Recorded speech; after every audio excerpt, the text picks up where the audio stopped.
রাজ্যে ৫% ডিএ ঘোষণা করা হয়েছে কর্মচারীদের জন্য আজ বিধানসভা অধিবেশনে। রাজ্যের কর্মচারী, পেনশনার থেকে শুরু করে প্রত্যেকে কতটা খুশি? এই 5% ডিএ পেয়ে আপনারা কি খুশি? মাননীয় মুখ্যমন্ত্রী প্রফেসর ডক্টর মানিক সাহা কি বলছেন এই ৫% ডিএ নিয়ে? শুনুন বিশেষ বক্তব্য, তারপরে নিয়ে কিছু কথা বলবো আপনাদের সঙ্গে। তবে আপনার মতামত, আপনারা কি এই ৫% ডিএ পেয়ে খুশি নাকি অখুশি? আরও চাওয়া পাওয়া কি ছিল? একবার জানাবেন কমেন্টস বক্সে। শুনুন কি আমরা বললেন। দেখতে পেলাম। তাছাড়া আপনারা সবাই জানেন যে অলরেডি ডিএ ঘোষণা হয়েছে। ডিএ এর জন্য সবাই বসে থাকে। তো সেই ডিএ আমরা 5% আরো বাড়ালাম। তো আগে আমাদের যে ডিএ ছিল তার থেকে আরো 3%।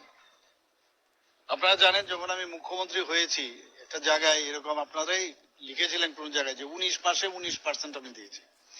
তো এবার ধীরে ধীরে কিন্তু আমরা 36%-এর সাথে যদি আমরা এবার 5% যোগ করি তাহলে বুঝতেই পারছেন যে আমাদের ডিএ এবং যে পেনশনারদের জন্য যে ডিআর দেওয়া হয় সব মিলিয়ে একটা ভালো একটা মানে অ্যামাউন্ট কিন্তু আমরা দিচ্ছি।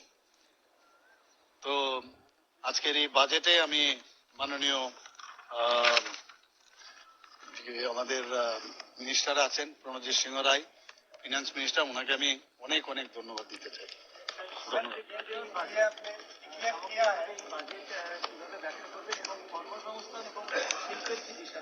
শিল্পের বিষয়ে এখানে উনি অলরেডি বলেছেন, নিশ্চয়ই আপনারা শুনলেন। ৫% ডিএ নিয়ে, অর্থাৎ 41% ডিএ দেওয়া হয়েছে টোটাল। আরও 17% ডিএ অপেক্ষায় রয়েছে, অর্থাৎ বকেয়া রয়েছে।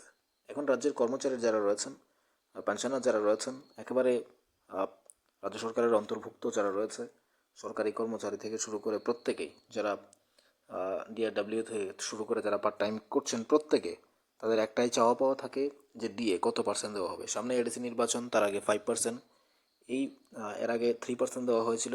তো এখন এই ডিএ নিয়ে আপনারা কি মনে করেন, কি বলবেন? যে এই ডিএ কি আপনারা খুশি, নাকি আরও চাওয়া পাওয়া ছিল সেটা হয়নি, স্বপ্নটা পূর্ণ হয়নি? কি মনে হয় আপনাদের? ডিএ কোথাও কি একটু হলেও খামতি, একটু হলেও বাকি রয়ে গেছে, নাকি এতেই আপনারা খুশি? রাজ্য সরকারের যে ডিএ প্রদান করলো মাননীয় মুখ্যমন্ত্রী প্রফেসর ডক্টর মানিক শাহ এই আজ বিধানসভা অধিবেশনের দ্বিতীয় দিনে, রাজ্যের মাননীয় অর্থমন্ত্রী প্রাণজিৎ সিংহ রায় তিনি যে ঘোষণা করলেন ডিএ 5%, এই ডিএ পেয়ে কর্মচারীরা কি খুশি, নাকি আরও প্রত্যাশা ছিল? কি মনে হয় আপনাদের? জানাবেন কমেন্টস বক্সে, একটু জানতে চাই।